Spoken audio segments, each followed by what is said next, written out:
Третий Fallout, как и для многих, был для меня вступительным билетиком во вселенную Fallout, а Нью-Вегас является самой любимой его частью. Нет более идеального сравнения, чем две игры на одинаковом движке. Поэтому сегодня я столкнул лбами две легендарные части и детально разберу их основной квест, чтобы докопаться до истины.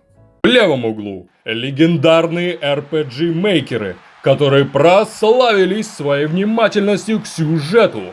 Сделать на чужом движке произведение искусства, но получив достаточно денег для своего собственного убийцы Fallout, выпустить сомнительное говно. Obsidian! В правом углу создатель легендарного Morrowind'а в космосе. Гиганты, которые внесли огромные изменения в индустрию, и такой же огромный хуй они ложили на своих фанатов. Беседка! Пусть начнется смертельная битва! Кто выключил свет?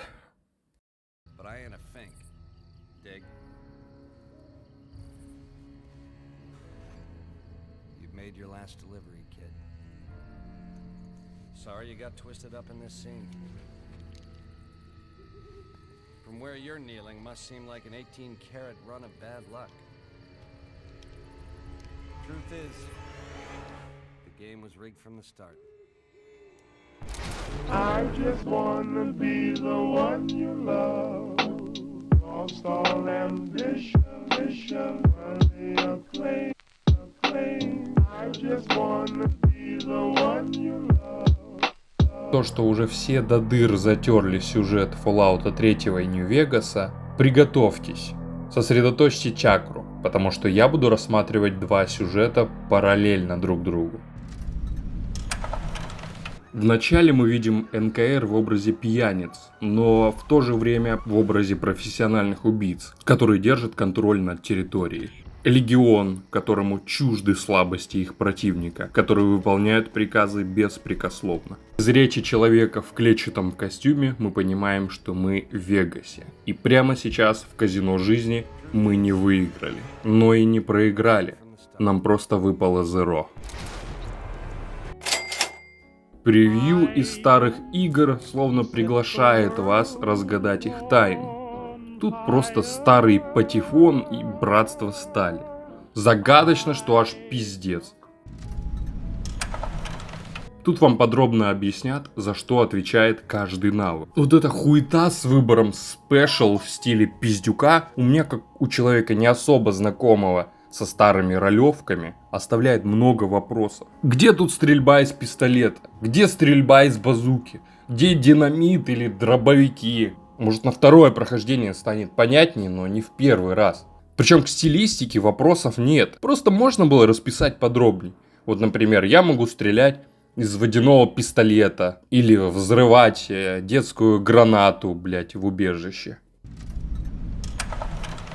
Даже в самом начале в доме Дока Митчелла есть две проверки навыков. Если вы прокачали ремонт, вы сможете починить пистолет-пулемет. Если вы прокачали науку, то сможете сварить себе пару химикатов. Вегас говорит тебе: смотри, от твоего выбора зависит, какие ништяки ты будешь получать в процессе прохождения. Не грусти, если какие-то из них ты не сможешь получить первый раз. Ты всегда можешь переиграть, отыграть абсолютно другого персонажа. Косвенно упоминается убежище. Да-да, вот тебе шмотки и пибой, чтобы проявить дань уважения. Но не в этом основной смысл. Забудь про убежище. Даже если игра называется убежище. Пролог, базара нет. Все эти детские воспоминания. Вы будто бы проживаете эту жизнь в убежище. Впервые празднуете свое десятилетие. Сдаете экзамены. Впервые дерешься за девчонку и впервые стреляешь в батю. Эх, ностальгия. Начало у тройки впечатляет своей вариативностью. Вот я, например, не знал, что можно дать Амати пистолет, и она выпутается из сложной ситуации сама. Причем у многих действий здесь есть последствия. Это относится только к прологу. И от того, как именно вы решите конфликт в убежище, и будет зависеть, каким будет убежище, когда вы захотите в него вернуться. Вот эта вариативность и последствия, которые они уделили убежищу. Почему такого нету, например, в основном сюжете? Начало затягивает до ушей, и от игры сложно оторваться. Да, думать о том, чтобы переиграть это дерьмо, даже боязно, так как его никак не скипнуть и приходится снова и снова драться за этот ебучий сладкий рулет. Беседка поняла Fallout не совсем верно. Да, игра называется «Убежище», но уже во второй части Фола нам говорится: убежище? Да и хуй с ним. Это не главное. Ты не обязан, блять, там родиться и прожить жизнь. Но вот беседка так прицепилась до этих уебищ. Обучение в Нью-Вегасе опционально и выглядит в форме квестов и помощи деревне. Хочешь — делай, хочешь — хоть умри под когтями смерти на пути в Вегас. Дело твое.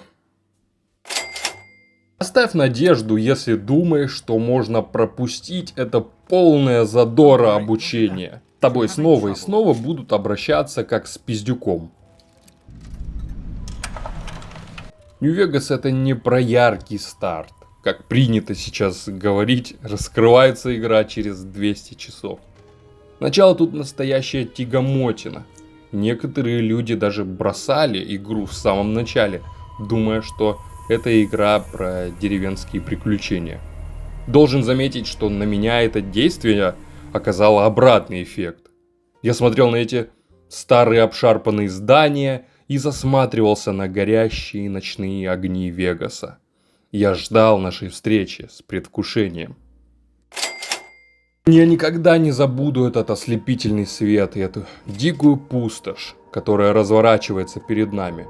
Это просто не стереть из памяти. Да, может, потом ты и понимаешь, насколько не наполнен этот мир, но в первый раз ты об этом еще не знаешь. В первом поселении мы можем решить, быть нам за подрывников или же выбрать сторону сельчан. И уже в самом первом квесте мы сталкиваемся с проверкой навыков при просьбе о помощи защитить город. Есть один персонаж, который вызывает у меня приступ ненависти. При встрече с ним мне хочется истреблять все живое по всей ебучей Неваде. Нет, это не Цезарь и даже не Виктор. О, Виктор, жестяной ублюдок. Нет, это старый хер из Гудспрингса. Пит, послушай меня сюда, ты, сморщенный кусок дерьма. Все, что мне нужно, это немножечко динамита, Пит. Немножечко динамита, чтобы защитить твоих друзей. Немножечко динамита, чтобы защитить этот ебаный Гудспрингс. Пит. Если ты мне не дашь этот динамит, клянусь богом, Пит, я переметнусь на сторону подрывников и возьму у них столько динамита, сколько смогу унести. Я до потолка забью твою сраную хибару динамитом и отправлю ее в космос. Too dangerous, sorry. Blow yourself up. Blow your neighbor up. Blow the whole town up.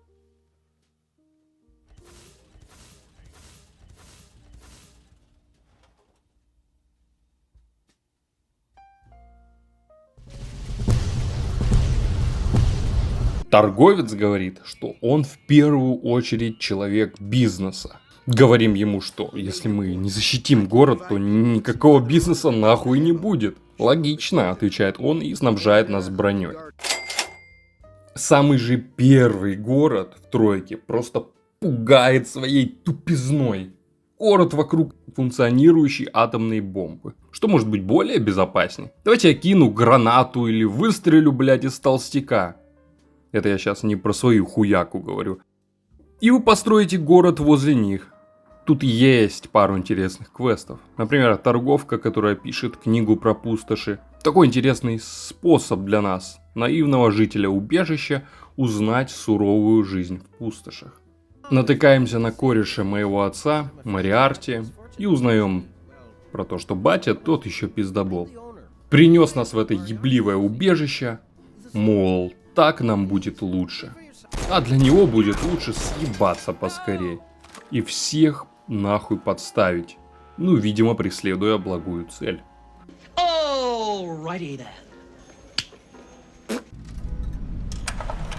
Разъебываем подрывников и понимаем, что в этой игре есть довольно интересная система репутации. Отыграть ангельского персонажа тут не получится.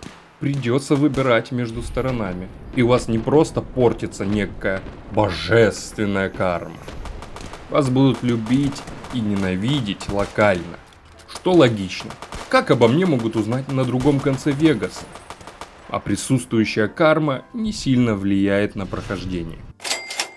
Карма из третьего Фоллача — это просто абсолютная бездарная система оценки действий игрока.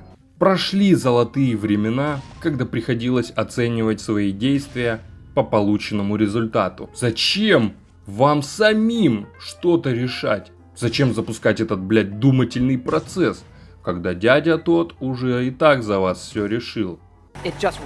Кто кайфовый, а кто конченая мразь? Например, зайдя в бар Мегатонны, я могу просто выпустить обойму в лицо незнакомца и получить хорошую карму, даже не зная того, что он мне мог предложить. Как, например, супермутант Фокс, который живет в клетке и отказывается со мной дружить из-за того, что я плохой. Или это у меня на лице написано. Или, например, наемник из Мегатонны, который присоединяется к нам, если мы плохой парень. Как он узнал, что я убил мать Бутча в убежище? Мы узнаем, что тот пиздюк, который застрелил нас, отправился в Вегас. Но все советуют игнорировать путь напрямую и пойти в обход. И говорят про какие-то препятствия на пути. Ну это для молодых. Я-то тертый пряник. Идем напрямую, ебать. Рад-скорпионы? Когти смерти? Кассадоры, блять? У меня выработался условный рефлекс при виде этих ублюдков, как у собаки Павлова. При виде этих грозных желтых глаз у меня начинает гореть жопа. Ну, в обход так в обход, я спорить не буду. Только непосредственно от квеста до квеста. Никакого выбора. Пиздуй, куда сказали, и делай то, что сказали. Можно сократить поиски отца и пойти непосредственно в убежище 112, тем самым пропустив 1/3 сюжетных квестов. Никаких условных ограничений беседка не ставит. Беседка будто бы сама намекает, мол, пропусти эту хуйню, сюжетный квест, и не задумывайся. В дорожке стало скучно, и я подрубил радио. Это тот же джаз из прошлого века, но лично меня треки из Нью-Вегаса нереально расслабляют. Хочется сесть на горячий мохавский песок и всосать бутылочку Сансет с Парилы под Джонни Гитар.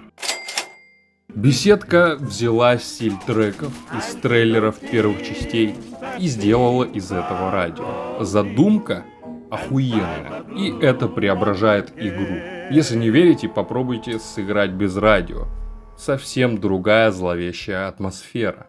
С другой стороны, довольно интересная фишка, что можно послушать про свои приключения по новостям галактики. Но вещание искусственного интеллекта по радио Анклав я вообще не особо выкупил. Мы натыкаемся на аванпост НКР напротив города Прим. Лейтенант поведал нам про некий легион, банду варваров, и теперь мы немного понимаем, что за Мохаве идет война двух группировок. Почему хоть и НКР поселилась напротив Прима, в городе царит анархия? Вопрос интересный. Для этого нужно разобраться в самой структуре данной фракции. Опять вариативность. Помощника шерифа можно не освобождать. А так как в воровстве я не особо преуспел, придется идти по другому пути.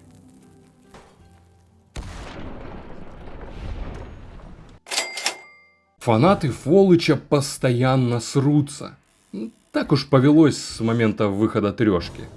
Фанаты новые презирают олдов, а олды в свою очередь ненавидят новеньких фанатов. Но в одном вопросе мнение едино. Вампиры в постапе — это пиздец. Ты смотри, само совершенство. Я хочу отсосать твою кровь. Что отсосать? Ничего. О, круто, ты хочешь отсосать? Да. Нет такого человека, который бы в мире, где и так полно всякой радиоактивной хуйни, сказал бы: а давайте добавим, блять, вампиров. Прям таки вижу, как маленький Тодик воплотил в жизнь свой любимый вампирский фанфик. Тут должен быть пример этого самого фанфика, но мне бы пришлось самому в этом разбираться, боже вас упаси. Или тот просто подумал: раз в Тессе есть вампиры, почему бы не разбавить этот скучный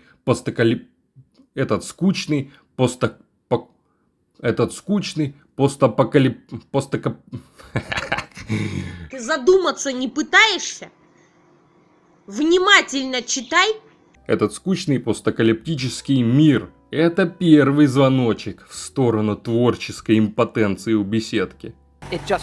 Ну вот, если бы оставили этих бывших каннибалов каннибалами, то в третьем Фоллаче были бы страшные рейдеры, пожирающие своих врагов.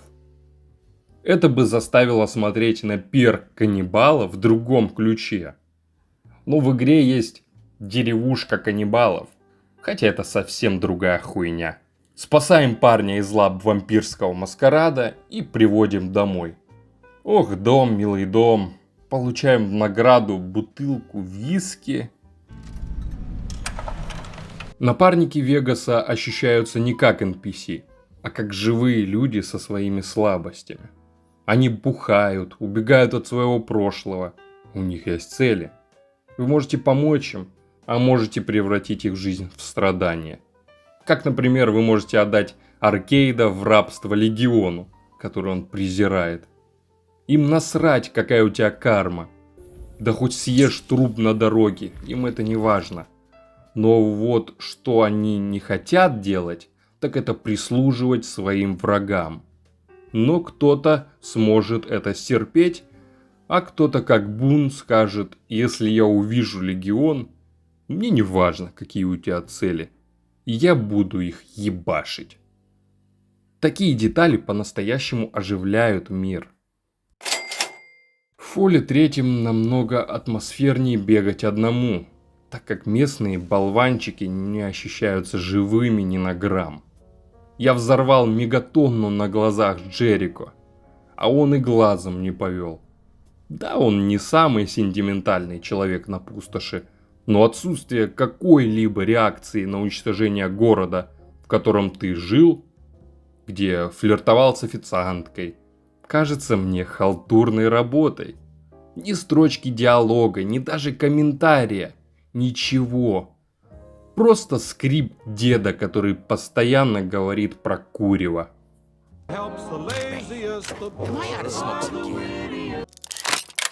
По пути в Новак мы натыкаемся на поселение, охваченное дымом. Мимо пробегает счастливый парень, вопящий про свою удачу.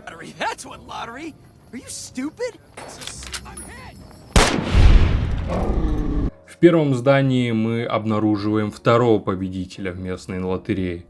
Его приз — это жизнь, но жизнь с переломанными ногами. Тут моя репутация снова впереди меня, и он с боязнью узнает меня. Are you fucking kidding me? First I get my leg smashed, and then in walks the Powder Ganger's Grim fucking Reaper. What the fuck have you got against us, man? Jesus fucking Christ! Пройдя через площадь, мы видим людей, умирающих в агонии, распятых на кресте. Это так называемые проигравшие в этой лотерее. И перед нами предстает Вульпес Инкульта, шпион Легиона. Когда я проходил Вегас впервые, я не особо обратил на Вульпеса внимание. Однако сейчас, когда ты осознаешь, какие зверства только что творил Легион, тебя пугает его спокойный ледяной голос. Он словно Мартарион, безэмоционально сеет смерть. Вульпес знакомит нас со второй фракцией – Легионом. Деталь, которая меня поразила. Если убить Вульпеса на стрипе, а только потом отправиться в Ниптон, нас будет ждать его жалкая замена. Тут ты понимаешь, что незаменимых Махава нет. Все мы – это всего лишь детали в большом механизме.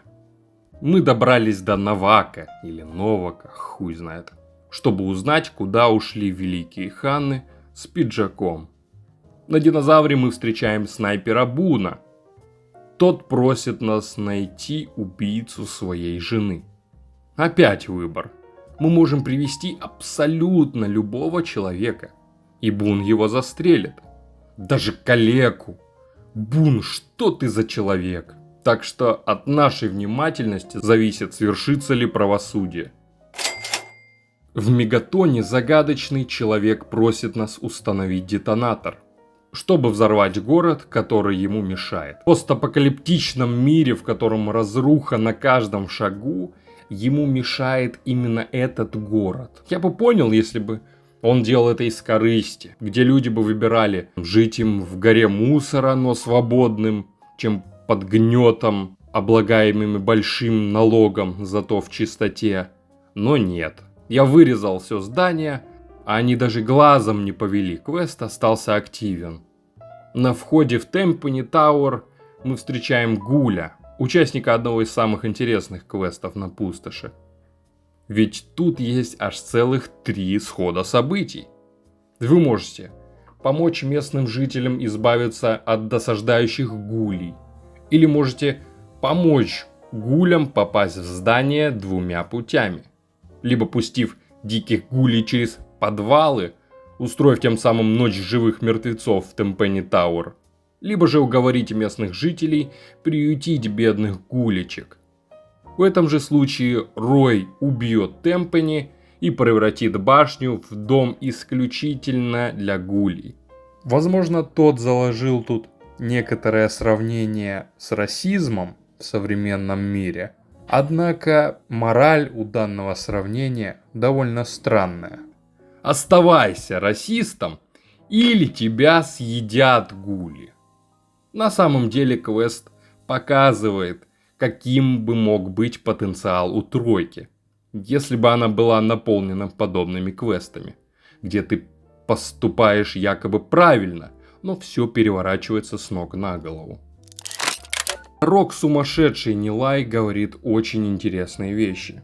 При первом прохождении я не особо обращал на него внимание, так как ничего не знал про Вегас. Теперь я понимаю, что за бредом Нилая скрывается истина.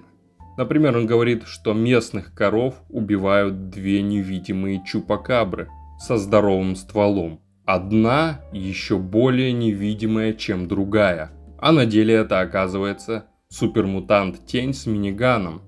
Но почему двуголовая? Вы помните, что у многих супермутантов из Мохаве раздвоение личности из-за активного использования стелс-боя. Еще он говорит, что в Рэпконе находятся призраки коммунистов, которые хотят улететь на Марс, что тоже является правдой. Бун берет от жизни все. Прямо в хозяйском доме. Там еще жена его спит, проходи, не стесняйся. По следу нашего отца нам попадается диджей местного радио. А мы просим со слезами на глазах, несмотря на то, что я взорвал мегатонну 20 минут назад, чтобы затем выбить местных жителей из Темпани Тауэр. Но у нас только одна строчка диалога. «Где же папочка?»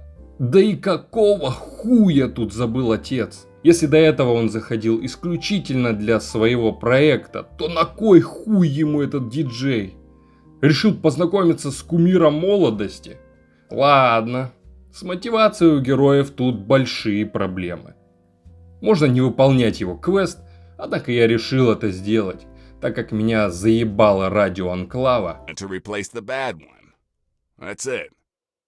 Ах, да ладно, Питер, давай уже сделаем, блять, этот квест. Или план Б, закидываюсь 2 винтами и продолжаю слушать радио Анклава.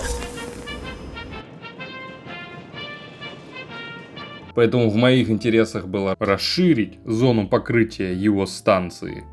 Диджей рассказывает нам, что отца интересует некий проект «Чистота». И зависает он сейчас с доктором Ли из Риверт-Сити. Эх, блять, снова в дорогу. В Вегасе самый большой арсенал перков из всех фоллучей. Созданы они с любовью и могут кардинально изменить каждое прохождение. Их настолько много, что я и понятия не имею, сколько раз нужно пройти игру, чтобы все их перепробовать. Мэнни знает, куда они пошли. Мэнни, какие нахуй гули. Забираем данные и уходим. Перки в тройке тупое говно тупого говна. Сложно ощутить хоть какой-то импакт от этих бесполезных перков. Поэтому, когда проходит время выбирать новый перк, я делаю это наугад. Внимание к деталям. На подходе к Болдер-Сити стоит мемориал падших в бою за дамбу Гувера.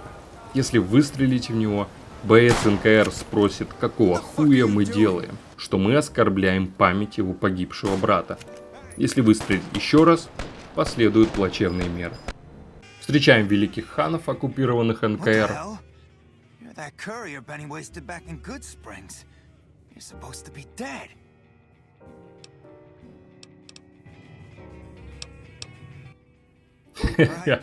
Диалоги тут то, что надо. Они рассказывают, что Бенни кинул их, и что он сейчас сидит у себя в казино. Тут мы узнаем важную сюжетную деталь, что не нужно доверять Бенни. Бенни — это настоящая крыса, которая кидает всех подряд. Тут можно было их оставить в беде, как-то мне жаль этих оборванцев, и я решил впрячься за них. Платим коррумпированным НКРовцам 400 крышечек, и ханы могут идти. Все потому, что я не вкачал красноречие, так бы платить не пришлось. Мы натыкаемся на кишкообразную старую посудину, которую местные люди зовут городом. В тройке сложно найти крупное поселение, которое не похоже на кучу ржавого дерьма. На этой посудине мы находим доктора Брюса Ли, которая говорит, что лучше бы я умер при родах, и они смогли бы дальше продолжить свой душный проект. Доктор никак не реагирует на то, что я вырезал Ривет-Сити подчистую. Добавить лишнюю строчку диалога слишком утомительно. Это всего лишь РПГ. А Батек свалил в их старую лабораторию. Погоня продолжается. Какой захватывающий главный квест. Прям, не могу оторваться от него и не взорвать мегатонну. Мы добрались до основной базы НКР. Выглядит как огромная куча дерьма. Но даже тут репутация открывает двери. НКР — обычные люди с обычными слабостями. У них свои порядки и законы, которые они не могут нарушать. НКР — главная дойная корова Вегаса. Они терпят крах в патрулях, при этом служат неким буфером, защищающим Вегас от нападения наркоманов. У НКР есть вертолеты, а у Легиона гаубицы. Обычная военная техника. Это не загадочные масоны Анклава со своим орбитальным ударом или ёбаный пятиэтажный робот. В постапокалипсисе, когда люди страдают от нехватки ресурсов. Я прямо-таки вижу, как малыш тот гордо заявляет. А потом выйдет робот и хлопает в ладошки и смеется. Поиск продолжается. В старой лаборатории отца, конечно же, не оказалось. Кто бы мог подумать. Вот это поворот! Отец отправился за изобретателем Гека в некое убежище, где он обитает. Вот опять такое чувство, как будто бы что-то спиздили. Беседка не способна создать что-то проработанное и интересное. Она может это только спиздить. Да, так же как и Гек из Второго Фола, Братство Стали, Анклав, музыку Старого Мира, супермутантов. Только подумайте, что внесла беседка в мир Fallout'а своей третьей частью. Ах да, подземку. У каждой группировки есть свои мотивы. Есть своя философия или паттерн поведения. Тут нет рейдеров. Что такое рейдеры? Какая задача у рейдеров Вашингтона?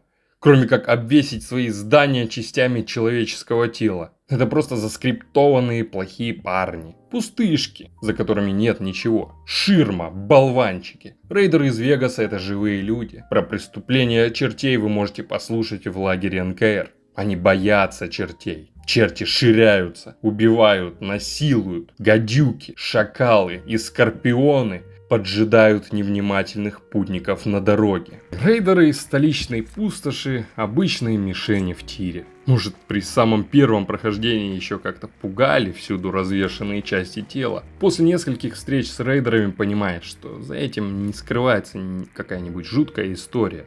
Это просто декорация. А супермутанты – это те же рейдеры, только крупнее, и которые постоянно кричат про то, как хотят вас сожрать. Никакой глубоко проработанной истории, как из первых частей, за ними не стоит. Забудьте.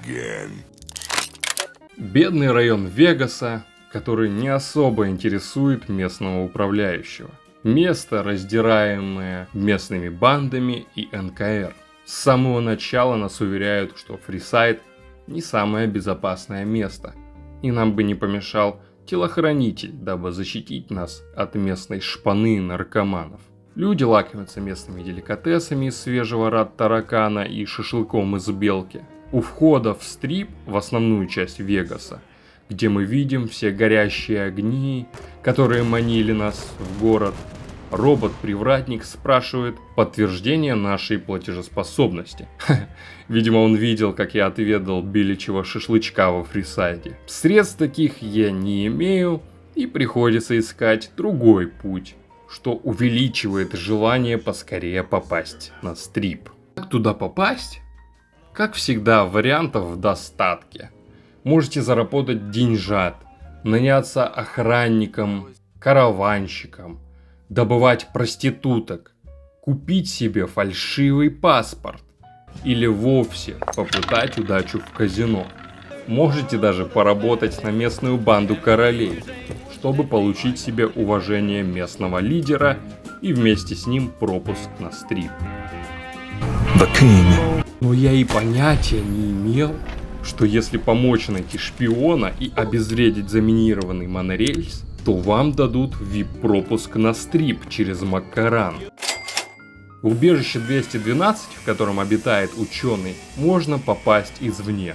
Ведь снаружи стоит переключатель, и любой желающий может зайти и перехуярить всех спящих жителей. Вот он, батек. На что же ты променял сына? На мультики? Мы попадаем в симуляцию, где должны выполнить команды ученого в теле девочки, которая снова и снова мучает местных жителей Матрицы. Но мое самое любимое, что можно вызвать экстренную панель, заспавнить китайских командос, которые перестреляют местных жителей, тем самым по-настоящему убив их, насколько вы помните законы Матрицы. Я сейчас убью всех, блядь!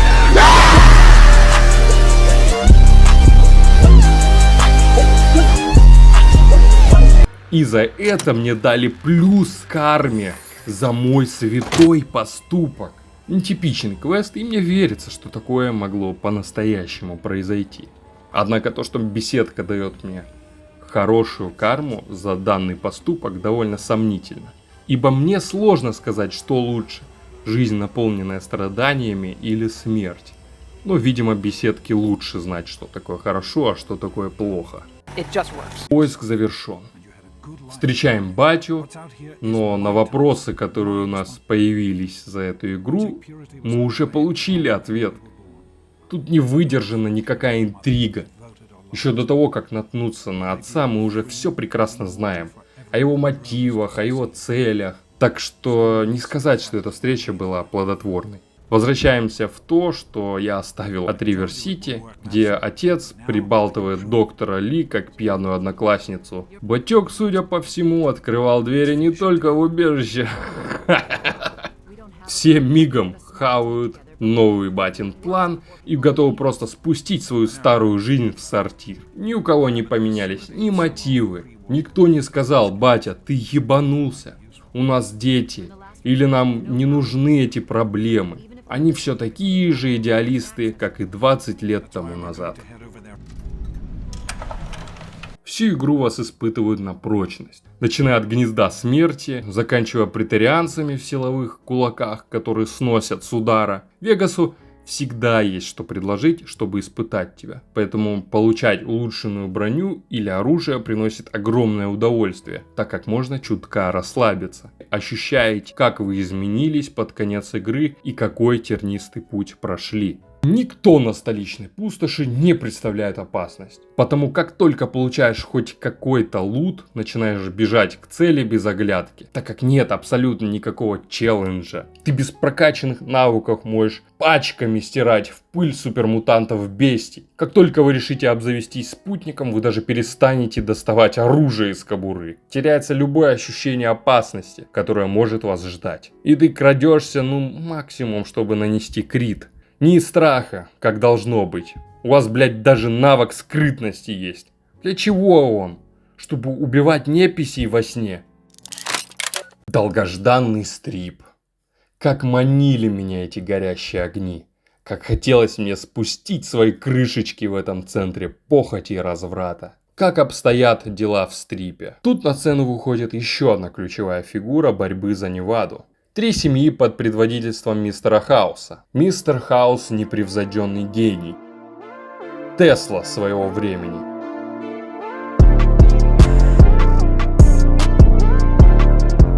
Вы спросите, раз он такой гениальный провидец, почему он не замечает, что творится у него под носом? Почему он не замечает беспредела этих самых 3 семей? Белая перчатка промышляет каннибализмом. А Мерта планирует переворот на стрипе. Председатели и вовсе крадут фишку из-под носа мистера Хауса. Как он допустил такой беспредел? Мистер Хаус всегда смотрит вдаль. У него большие планы. Но он не видит того, что происходит у него под носом. Или просто не хочет видеть. Потому как ему по большему счету плевать на 3 семьи. Они нужны только лишь для того, чтобы навязать НКР соглашение, чтобы на дамбе Гувера их поджидала сплоченная армия под командованием мистера Хауса. Никто бы не сел за стол переговоров с кучкой секьюритронов. Что-то я забежал вперед. Мистер Хаус просит нас забрать его драгоценную фишку у Бенни. Что я люблю в этой фишке, то что НКР понятия не имеет, что это за хуйня и как ее звать. В то время как Легион и мистер Хаус борются за нее. Точнее, за то, как ее правильнее использовать. Этот манипулятор говорит, какой он дохуя заботливый отец, который хотел оставить нас в этом ёбнутом убежище, зато в безопасности. Ну а сейчас, сынок, коли ты выбрался, пиздуй зачищать для нас лабораторию. Мы же такие нежные ученые. А ты такой, дохуя повидал на своем пути. Да, пусть я взорвал мегатонну, но это был мой собственный выбор. Но тут ты не имеешь права отказать. Сказать, мол, бать, давай гуляй или сам занимайся своей грязной работой. Нет, это, видите ли, для нашего блага. А знаешь-ка, бать, иди-ка ты в пизду со своим грандиозным планом. Но, увы, сказать так мы не можем. Выбор был во многих местах, но тут он останавливается. Будь добр, иди нахуй. Либо иди нахуй. Одно из двух. Выбор за тобой. Да что ты привязался к этому откровению? Еще книжки, блять, раздает. Заманивает свою секту Иеговых. Все люди, видите ли, заняты. Один я с неоконченным высшим. Насос включить? Да не вопрос. Как стояк забьется, зовите, блядь. А мои трубы грязные? Да хер знает, я только сифон глянул и смеситель. Вы прочистили мои трубы? Нет, я только глянул сифон и смеситель. Заменить предохранители? Да без проблем, бать. Я еще на электрика выучился в Пустошском энергетическом, блядь, университете. Ладно бы показали, как мы в детстве разбирали робота или терминал с отцом. Но такого показано не было, поэтому возникают вопросы. А что, блядь, умеет пиздюк из убежища? О, боже, какой неожиданный поворот. Печальная судьба отца. Why did you leave me? Why did you leave me? Он оставил у меня теплые впечатления о том, как мы вместе... Как я вытаскивал его бесполезную жопу из симуляции. А еще как он убил меня в аватаре собаки. А еще... А помнишь, как я... зачищал лабораторию для тебя? Или как помогал чинить насосы. Ну и хуйня же ты. Ну я просто злюсь за то, что ты вышел за хлебом из убежища и не вернулся назад. Я буду жить ради твоего ебучего проекта, мистер Пропер. Я буду жить.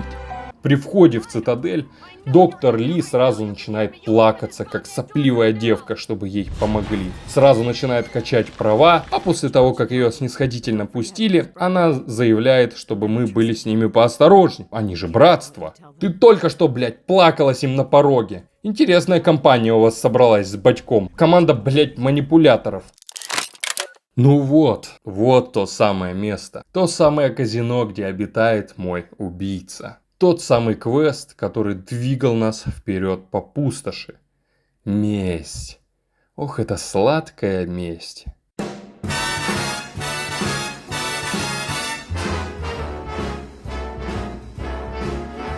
A package courier found shot in the head near Good Springs has reportedly regained consciousness and made a full recovery. А теперь самая интересная вещь. За то, что я обожаю Нью-Вегас. Можно даже не заходить сюда. Просто проигнорировать этот квест, выбрав компанию за НКР. Так как они вообще не всекают, что там за фишка. И можно так и никогда не встретиться с Бенни. Мы все-таки заходим в казино, чтобы расквитаться с человеком в клетчатом костюме. Вы можете придумать 1,000,001 способ, как расправиться с Бенни. Тут вариативность Нью-Вегаса раскрывается в полной мере. Вы можете, первое, убить его в казино, если у вас недостаточно харизмы, чтобы убедить его пойти с вами в номер первым. 2. Убить его в президентском люксе. 3. Попавшись на один из его обманов, упустить его, затем встретить его пойманным в лапы легиона, распять его на кресте. 4. Там же забить его до смерти на арене. 5. Вы даже можете простить его, изъебнуться и дать ему стелс-бой. Очень классно, но кому это нахуй интересно? Что я упустил, друзья? Это просто сносит крышу. Апсиды настолько постарались, что добавили секретный туннель из казино через убежище 21 наружу, чтобы оправдать его внезапный побег. Не знали об этом? Наверное, никто, блядь, не знал. Попадаемся на хитроумную ловушку Бенни, и он забегает. Мы находим в апартаментах Бенни робота Есмена, который является главной фигурой для прохождения кампании за свободный Вегас. Прохождение кампании за себя. Одна из самых глупых, на мой взгляд, концовок. Тут существуют такие массивные структуры, которые знают, что такое управление. И тут мы такие: хобана! Независимый Вегас. Вегас был независимым в руках варваров до пробуждения мистера Хауса. Но присутствие такого отыгрыша добавляет 300 очков Гриффиндору. В конце концов можно понять, что Бенни больше заботится о своем деле, чем о собственной шкуре. И еще, что его хитроумные планы по итогу для него плохо кончились. И как-то желание отомстить ему само собой улетучивается.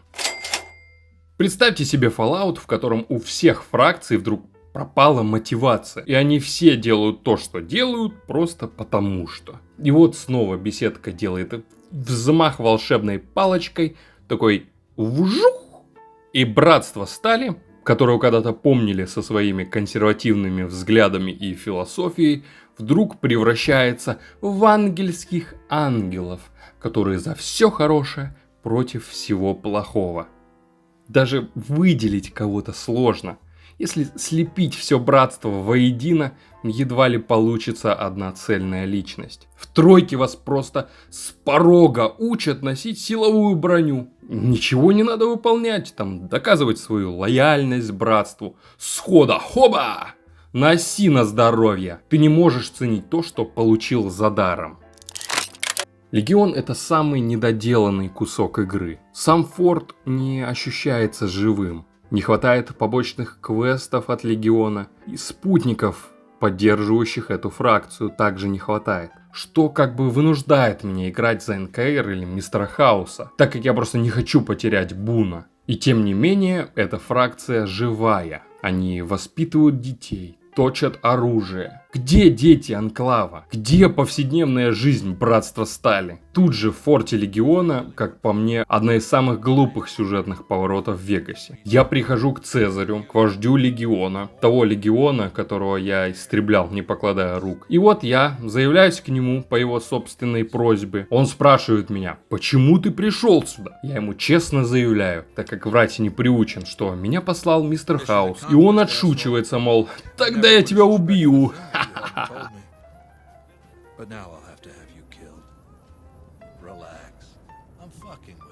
Вот тебе платиновая фишка, которую ищет мистер Хаус. А теперь иди абсолютно один, без свидетелей. Уничтожь главное оружие мистера Хауса. А доказательств мне не нужно. Что это за бред? Это самый глупый повод для встречи. Зачем ему вообще нахуй курьер? Зачем ему именно курьер? Вот такой вот поворот. И даже при всем при этом худшая часть Вегаса мне показалась, если не лучше, то хотя бы наравне с лучшей частью Fallout 3. Тут также есть из чего повыбирать. А Цезарь обладает харизмой Муссолини. И его точку зрения приятно узнать. Возвращаем платиновую фишку мистеру Хаусу, где он вываливает свое достоинство и начинает хвастаться. Какой он охуевший. Как пьяный батя на кухне в 4 утра. Затем ему приходит в голову, пока Легион тянет резину с нападением на дамбу Гувера, воспользоваться этим временем и заручиться дополнительной поддержкой. Он отправляет курьера на переговоры с бомбистами. Бомбисты такие интересные ребята, угасающее трусливое племя, которое сначала запустит снаряд по вам, а потом вам покажут и расскажут свою охуевшую историю. И скажут вам, как они ждут именно вас, мессию. Но мистер Хаус и бомбисты не учли одного. Я тоже своего рода бомбист.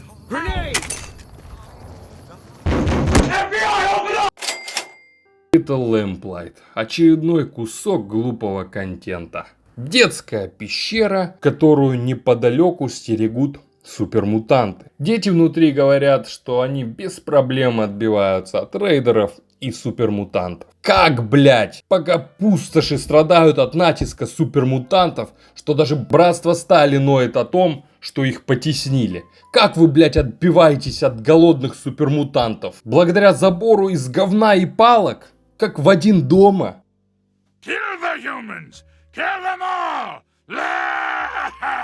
Самая лучшая теория, которая мне попадалась, о том, что это ферма супермутантов, и тут они выращивают себе будущую прокормку, так сказать, на зиму. Когда начинаешь забивать себе голову такой чушью, как мыслями о том, могло ли такое произойти, могла ли появиться детская пещера в пустоши. Пока в Нью-Вегасе ты размышляешь над стратегиями фракций, над принятием решений. В тройке тебе все время приходится думать, а могла ли такая хуйня произойти?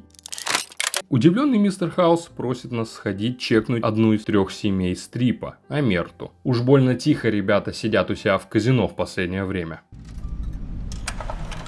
Залетаем в казино и в очередной раз убеждаемся, что без навыка красноречия вы будете сосать жопу в этой игре. Не все навыки равносильны друг другу. Бартер и красноречие не равносильны друг другу. А хотя должны быть, так как служат одной цели – склонить собеседника к своей точке зрения, пускай и разными путями. Мой вкачанный на 100 бартер и рядом не стоит с красноречием или медициной, которые открывают уйму возможностей в диалогах.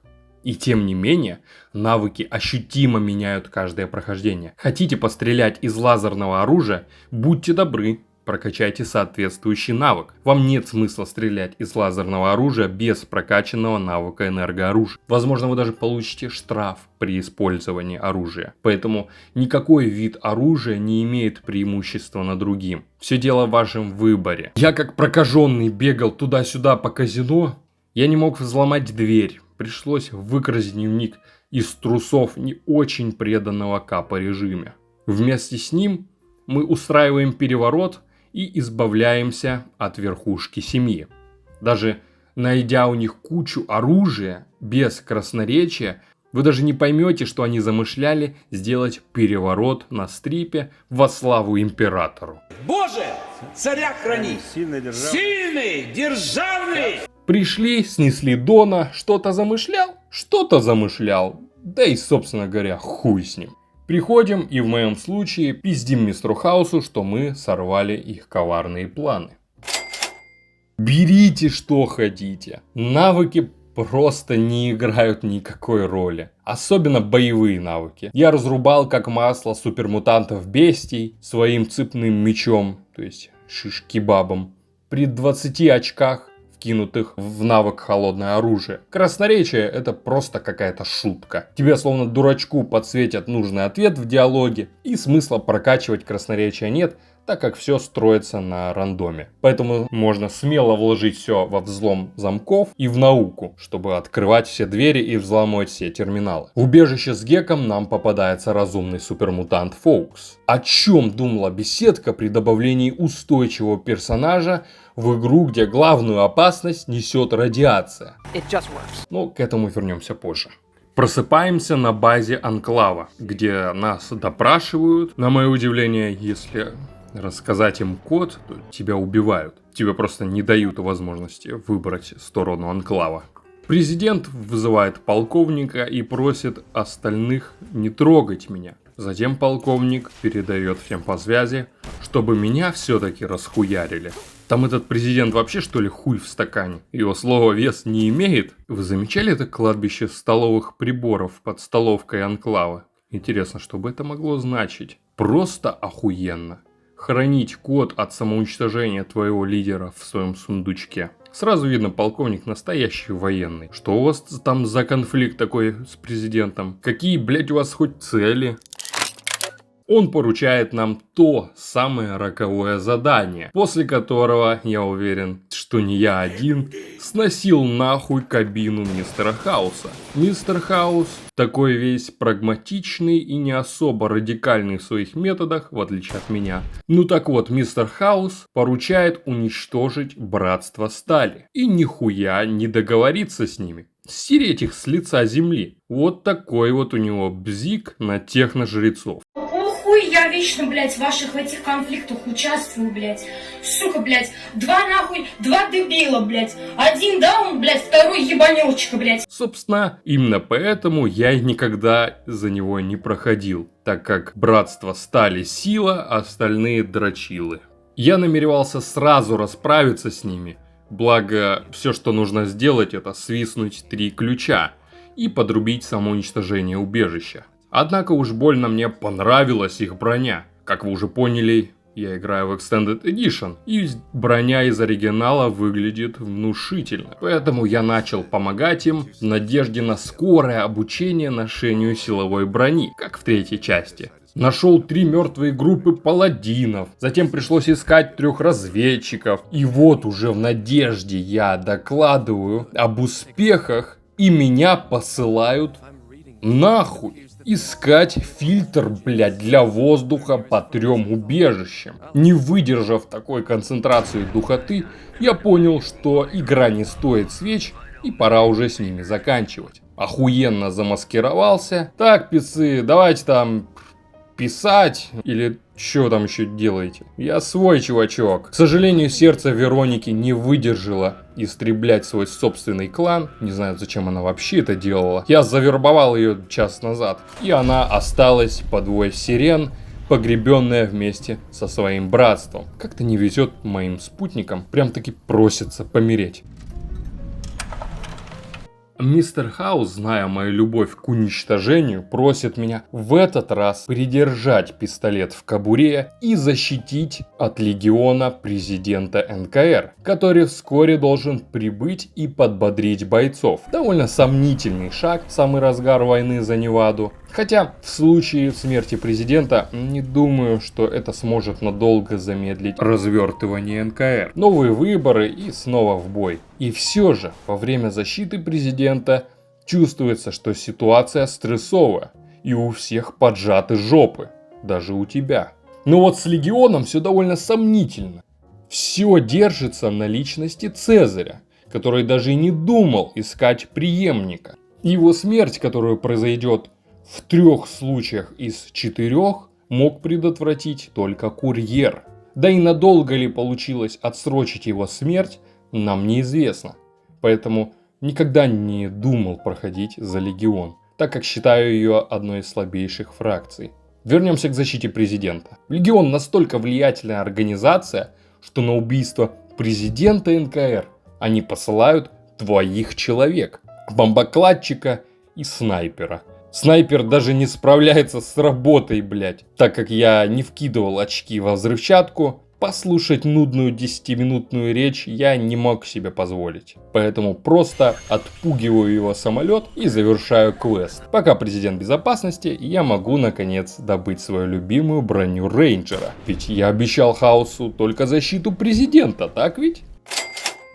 Задумывались ли о том, сколько всего беседка просто спиздила из предыдущих частей? Ну, а как же искусственный интеллект президента? Чем вам не оригинальная идея? Но даже тут, блядь, Тед Гаррет, мастер вор, не смог пройти мимо. Помните суперкомпьютер ЗАГС из первого Fallout, с которым можно было перекинуться в шахматишки и вести философские беседы? Ну так вот, та-дам! Одним из таких мыслящих суперкомпьютеров является наш великий президент Джон Генри Эдем. Ну а разговор с президентом вам ни о чем не напоминает? Именно так. Он, так же как и создатель, заинтересован в своей версии вируса рукотворной эволюции. Как вы посмели нацелиться просто на одного из самых лучших антагонистов в истории видеоигр? У вас, блять, вообще ничего святого нет. Нет, с президентом не нужно вести умных бесед. Не нужно подвергать сомнениям его точку зрения, ибо точки зрения у него попросту нет. Почему президент хочет уничтожить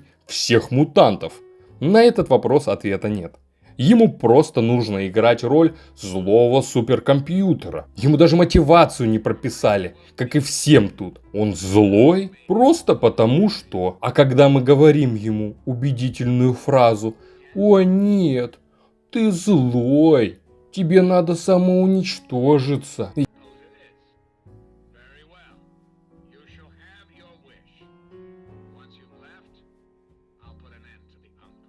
Третий Fallout.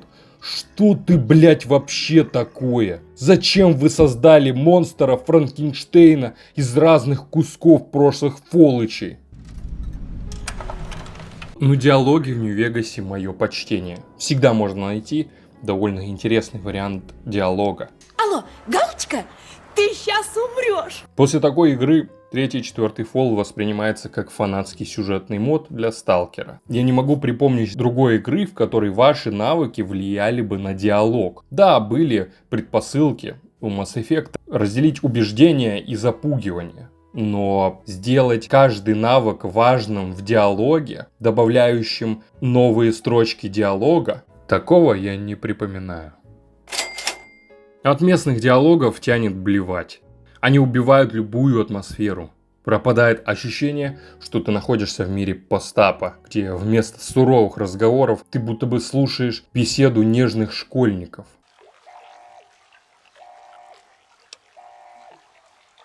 And what would you have me do? Let you have everything I've worked to build? Let you destroy it all?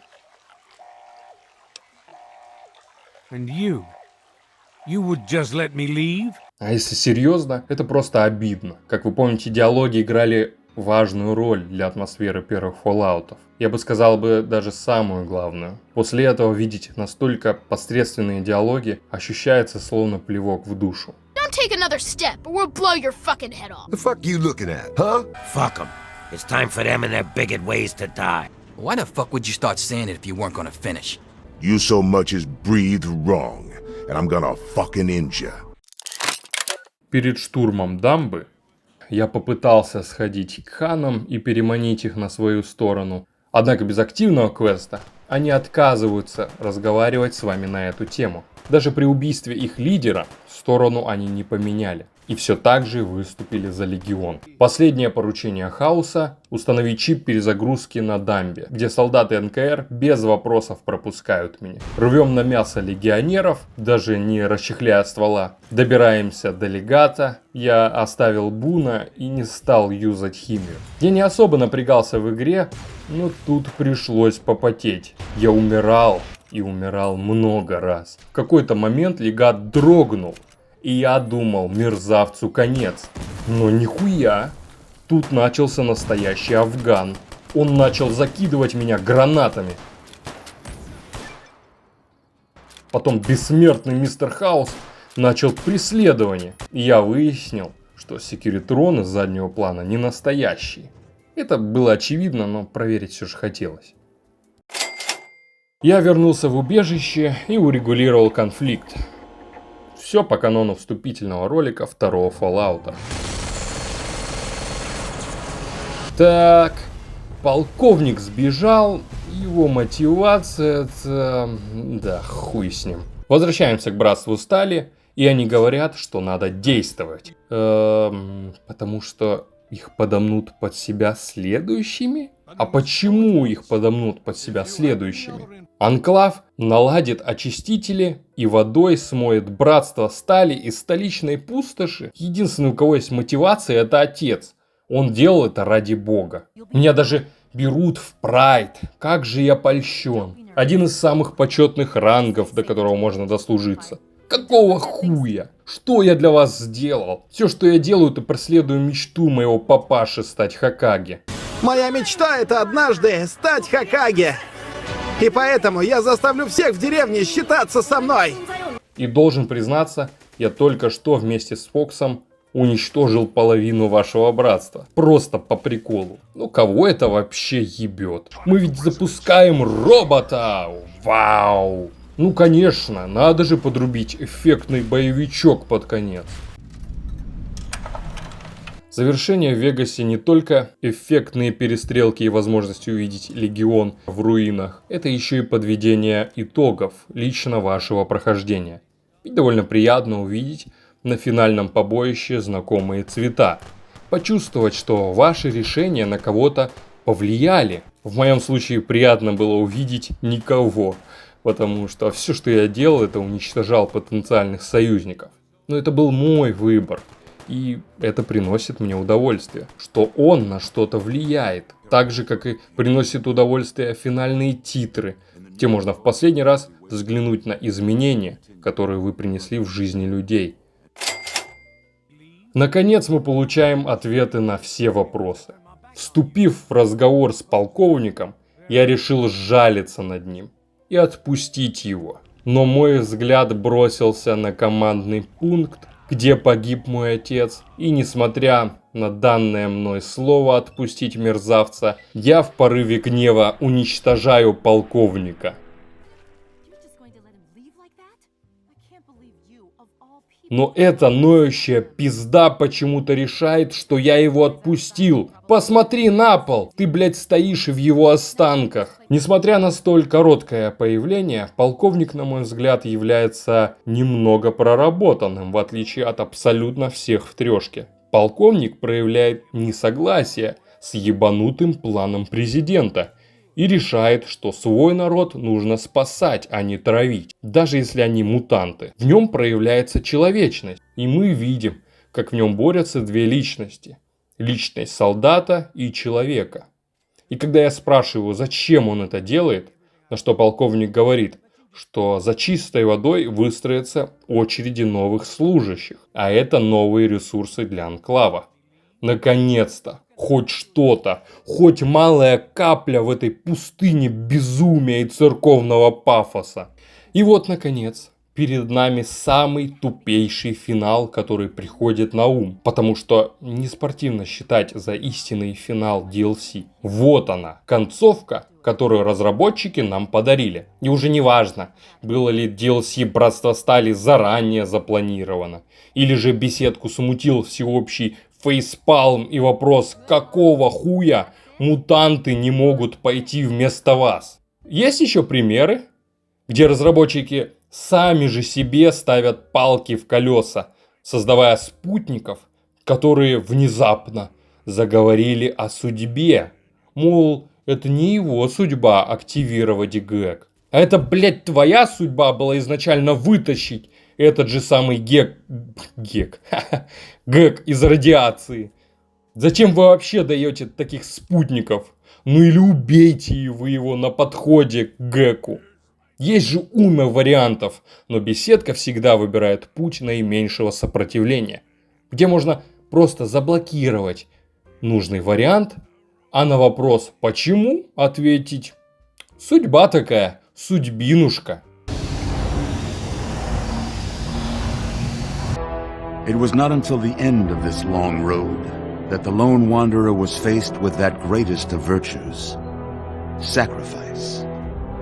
But the child refused to follow the father's selfless example, instead allowing a true hero. Вот так вот, настоящая героиня. И похуй, что ты там совершал до этого. Если не хочешь жертвовать жизнью за мечты отца, то ты гнилушка ебаная. Вот такой выбор в конце. Геноцид или не геноцид? Умереть или не умереть? Фракции Вегаса не пустые декорации. Они шпионят, расширяют территории, нападают на поселения. Они ненавидят друг друга. Они пропитаны своей идеологией. Они живут и гибнут верные своим идеям, веря в то, что правда именно за ними. Они суровы, но в них можно разглядеть человека. У них есть страхи. Они боятся друг друга. Они боятся умереть. И у их лидеров есть рычаги давления на своих последователей. НКР тебя разжалуют и уволят. Или тебя посадят в тюрьму за военную измену. В Легионе тебя казнят. Мистер Хаус и вовсе решил не пренебрегать к человеческому ресурсу. Люди ненадежны. Но вот машины это совсем другое дело.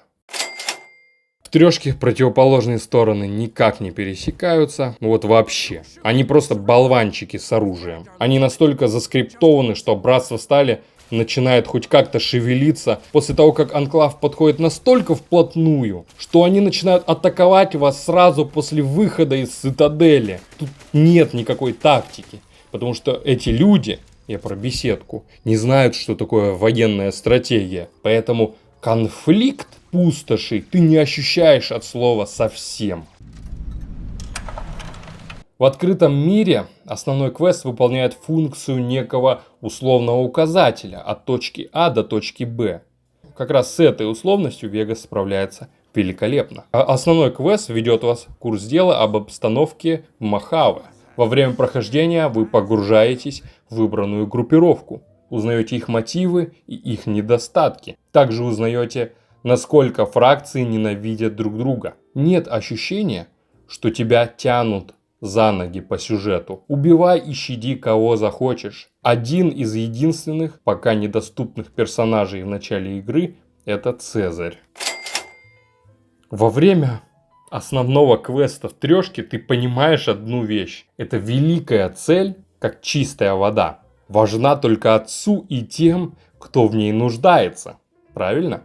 А кто в ней нуждается? Видите ли вы страдающие и обезвоженные города на пустоши? Всем и так охуенно. Настолько, что в Мегатоне никто на нее не обращает внимания и не пытается устранить поломку, когда по трубам сочится вода. Может, в Темпене Тауэр их заботят гули. У них чистая вода бежит в кранах. Может, в Ривер-Сити им насрать на воду. Все, что интересует местных жителей, это поиск демона и андроида. Может, вода нужна детям в Little Lamplight? Или рейдерам? Может, Братству Стали нужна эта ебучая вода? Или Анклаву? Всем насрать. На воду смотрят как на ресурс. Но есть те, кто жаждет чистенькой водички. И, наверное, это основные последователи нашего отца. Это бомжи. Пожалуй, это единственный индикатор потребности в воде. То есть никакой потребности нет. Но есть то, чего я на столичной пустоши так и не встретил. На полках магазинов полно воды. Но что люди едят? Остается загадкой. Я не говорю про стейк из ягуаны, который едва ли мог закрыть огромную потребность пустоши в еде. Тут нет пищи, тупой ты еблан. Не тот ты обрывок из Библии заучил. На выжженной пустоши ничего не выращивают. Никто не разводит браминов. Ну а хули им есть, если ничего не растет?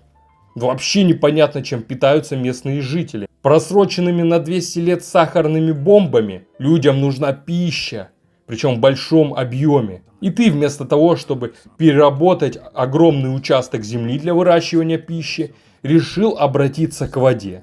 Охуенная идея. 5 из 5. Что вы понимаете в конце квеста? Что вы понимаете? Насколько большой был ваш вклад в сюжет? Так как Анклав или Братство Стали, неважно, они дерутся за то, чтобы включить очиститель воды, который в любом случае заработает. И какой бы стороны вы ни придерживались, исход будет один. На пустошах появится чистая вода. И теперь вопрос. Какой смысл был в прохождении данного сюжета? Для чего это было сделано? Так как обе фракции идут к одной цели. Вегас был принесен богами на нашу планету, поэтому пройти его нужно как минимум 4 раза, чтобы узнать каждый финал. Помимо этого есть мини-концовки, ведь всегда интересно, какой след ты оставил после себя в Мохаве. Давайте согласимся, что Fall 3 не создан, чтобы его проходить более одного раза. Сюжет по-другому не перевернуть и никак существенно на него не повлиять. Атмосфера ядовитой пустыни, где все хотят перегрызть друг другу горло за десяток крышечек. Пусть вас не обманывает пустынный облик. Из-под каждого камня тут готова вырваться жизнь, сила и амбиции жителей Мохаве. И как только ты понимаешь, насколько с любовью создан Нью-Вегас, ты не сможешь остановиться, пока не изучишь тут абсолютно все. А после того, как понимаешь, что такую игру сделали в критические сроки, за 18 месяцев, то понимаешь, насколько невероятной была проделанная работа. Я начал с Нью-Вегаса, и зная, что мне придется бегать по столичной пустоши, не хотел покидать Мохаве. Не хочется уходить из лампового места и попадать в мир халтуры. Но что поделать. Тут Fall 3 выглядит впечатляюще. Можно через экран почувствовать этот зеленый фильтр и атмосферу постапокалиптической пустоши. Все вокруг выглядит заброшенным и недружелюбным. Однако, как только начинаешь понимать, насколько тут нечего искать, если бы мне сказали, что беседка в очередной раз использовала при создании уровней процедурную генерацию, как в Daggerfall, я бы поверил на 100%. Так как если вдруг ты решишь рискнуть своим временем, обнаружив интересное место, скрытое от посторонних глаз, игра может одарить тебя наградой в виде 2 крышечек и 1 патрона 10-мм калибра. Тут нет историй. Поэтому хочется побыстрее покинуть эту игру. Во время прохождения ты понимаешь одну вещь. Все вокруг полные дегенераты. Сразу после выхода из убежища ты встречаешь людей, которые живут возле бомбы. Устраивают супергеройские перестрелки. Живут в ржавой посуде. Живут, блядь, с 2 голыми бабами посреди города, полного супермутантов. Дети, которые живут рядом с супермутантами, отгородившись говном и палками. Фракции, которые воюют хуй пойми за что. Диалоги настолько наивные, что даже выпускник 4 класса так не разговаривает. Не то что житель пустоши, для которого каждый день может оказаться последним. Сами пустоши представляют из себя просто отдельные островки, никак не связанные друг с другом. Жители не связаны одним бытом. Единственные люди, объединенные одной целью, это бомжи. Из этого фола был бы охуенный ситком. Если добавить закадровый смех, все бы сразу встало на свои места.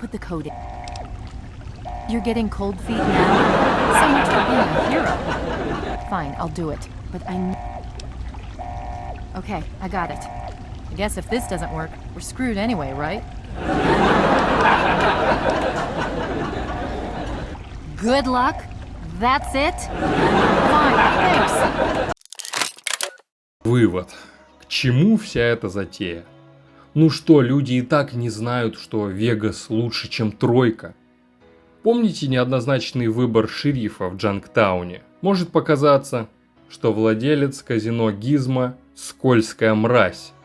Однако, если выступить на его стороне, да, в городе пооткрывается много разъедающих, но тем не менее расширяющих город казино. Мы с вами в такой же ситуации. И беседка – наш местный Гизмо. Теперь владеет нашим Джанктауном. Первые Fallout'ы были легендарными. Однако неизвестно, что бы было со вселенной, если бы не беседка. Может, Фол бы отправился пылиться на полку, как не менее известная Planescape Torment. Или, может быть, был как вампирский маскарад в смутном состоянии. Однако именно благодаря жадному Тоду наша любимая вселенная продолжает существовать и развиваться. И именно благодаря беседке мы увидели такой гем игровой индустрии, как Fallout New Vegas. Будем надеяться, что все лучшее еще впереди.